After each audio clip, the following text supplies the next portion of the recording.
Hi guys, this is Alea Jen and welcome back to my YouTube channel. So for today's video, may nagtatanong sa mga subscriber ko kung pwede daw ba ang may tattoo dito sa Hong Kong. So medyo mahirap siya, hindi siya ganun ka-advisable yung may tattoo kasi bago ka pa lang, pag nag-apply ka, tatanungin ka na kaagad ng agency kung may tattoo ka. So sasabihin nila sa'yo, may tattoo?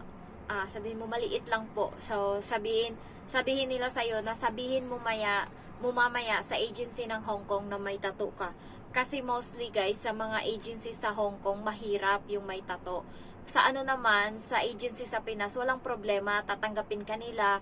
Pero pag in-interview ka na ng agency ng Hong Kong, lalo mga Chinese yung mga ano niyan, mga may-ari, minsan ayaw nila. Marami sa mga kasama ko ang may tattoo na ni-reject. Sabi nila, ay pasensya na ha, pero hindi matanggap yung may tattoo. Mayroon namang ibang agency na tumatanggap, pero sa siguro 100% na agency, siguro 10% lang yung tumatanggap ng may tattoo na na mga applicant. Mostly is hindi sila. Medyo maselan sila sa mga tattoo.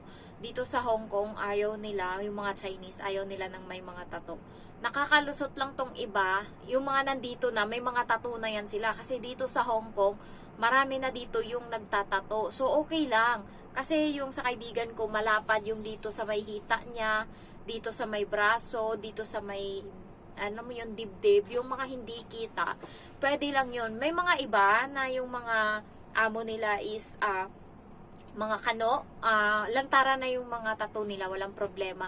Yung kaibigan ko may mga tattoo siya sa kamay, ayan, meron siya sa hita, marami siya sa hita.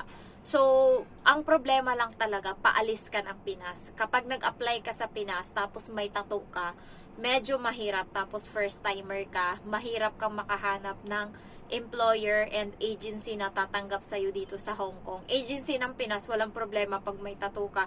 Ang sasabihin lang sa'yo, sabihin mo doon sa agency sa Hong Kong na may tattoo ka. Kasi nagtatanong yung agency sa Hong Kong eh. Pag umapprove sila na okay lang kahit may tattoo, okay lang. Pero ang problema naman ngayon sa amo, maraming mga Chinese na amo ang ayaw na may tattoo yung mga katulong nila. Parang para sa kanila is disgusted. Yung parang iba yung culture nila, iba sa atin. Halos walang mga tattoo yung mga dito, Chinese dito sa Hong Kong. Parang wala silang mga tattoo masyado. Malinis yung katawan nila. Kaya medyo mahirap siya dito. 'Di ba sa ibang bansa, sa mga Arab country, okay lang may tattoo. Yung kapatid ko, may tattoo siya ngayon sa kamay. Nandun siya sa Kuwait. So okay lang, may tattoo siya dito, dalawa. Isa dito and isa dito. Nagulat nga kami na nagpa-tattoo siya. Tapos ngayon nagsisi siya kasi nga gusto niya magpunta ng Hong Kong, pero alanganin nga dahil sa tattoo niya. Sabi ko sa kanya, subukan mo lang mag-apply kasi may experience ka naman na as domestic helper, pero hindi ako sure kung matatanggap ka kasi nga mahirap makapasok pag may tattoo dito sa Hong Kong. Hindi ko kayo dinidiscourage, pero kung wala pa kayong tattoo sa katawan, wag niyo munang balakin, lalo pag gusto niyo mag-apply dito sa Hong Kong. Wag kayo munang magpatato. Pag dito na kayo sa Hong Kong, maraming nagtatato dito.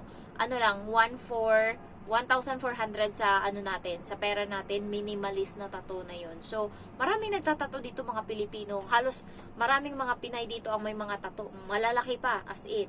Kaya walang problema yung mga nandito na, may mga amo na. So, nung bago sila dito, wala din yan silang mga tattoo. Nung nandito na sila, doon na sila nagpatato. Kasi nga, dito ka na eh. Parang ka na ba? Andito ka na, nakapundar ka na, parang nakagamot ka na dito sa Hong Kong. So, umalis ka na dyan sa amo mo, dito na sila kumukuha ng amo dito sa Hong Kong. So, wala nang problema yung tattoo. Ang problema lang talaga sa Pinas. Kasi nga guys, ang medical natin doon, pinapahubad tayo, tinitignan kung may mga tattoo tayo. Kaya kahit sabihin mong magsisinungaling ka na wala kang tattoo, malalaman nila yan. And also, yung iba is pinapabura nila. Hindi ko lang alam kung kapag pinabura ba, kung matatanggap na. Kasi merong aplikante doon, pinabura niya yung tattoo niya. Sabi niya, nabura naman na. Tapos sabi ng agency, sabihin mo lang mamaya sa agency ng Hong Kong kapag nagtanong kung may tattoo ka. Kasi kapag nag-interview talaga, tinatanong na, do you have tattoo? Ganun. So, ano talaga, parang big problem or ano talaga dito sa ano. Kaya ako guys, kahit sinabihan ako ng ano, best friend ko, yung asawa niya is nagtatato, sumasali sa mga dudutan, eh gusto akong i-model na, yun nga, para panglaban nila doon sa mga kung ano-anong competition niya nila na nananalo sila ng mga ink, ganyan, ganyan. So, inaano niya ako na gamitin yung hita ko, tatuan daw, libre lang sa akin yung panglaban nila sa contest. Ayoko kasi nga ano may balak pa ako mangibang bansa. Kasi pag sa Pinas ka talaga, aware ka naman na kapag may tattoo, medyo mahirap ka talaga makakuha ng trabaho.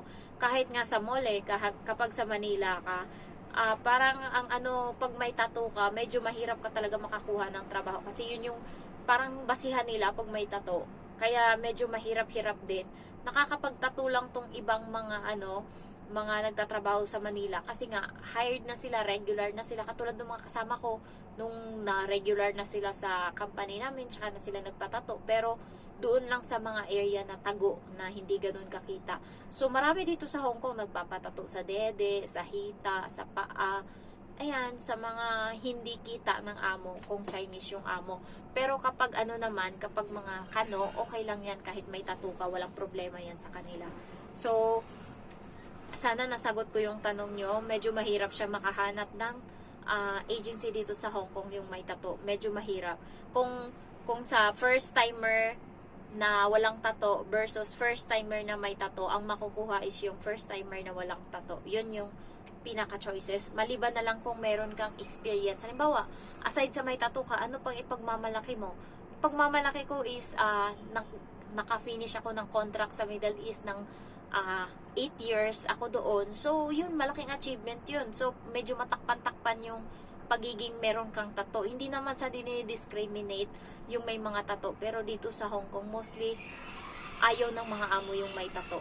Yun lang. So, sana naintindihan nyo na kung wala pa kayong tattoo ngayon, wag muna ninyong balakin na magpatato. Dito na lang pag nandito na kayo. Marami ditong nag-o-offer ng tattoo. Mga Pilipino yung nagtatato. So, dito ka na magpatato kung gusto mo. So, ako, gusto ko rin magpatato kasi guys, meron akong peklat, ayan. So, gusto ko siyang takpan. Sa kaibigan ko, malaking bulaklak yung, ganto kalaking bulaklak yung nilagay sa niya, sa may binti niya malapit kasi nga nabanlian daw yun ng mainit na tubig nung nasa Pinas siya. So, natanggal talaga yung balat. So, nagka-keloid ba tawag doon.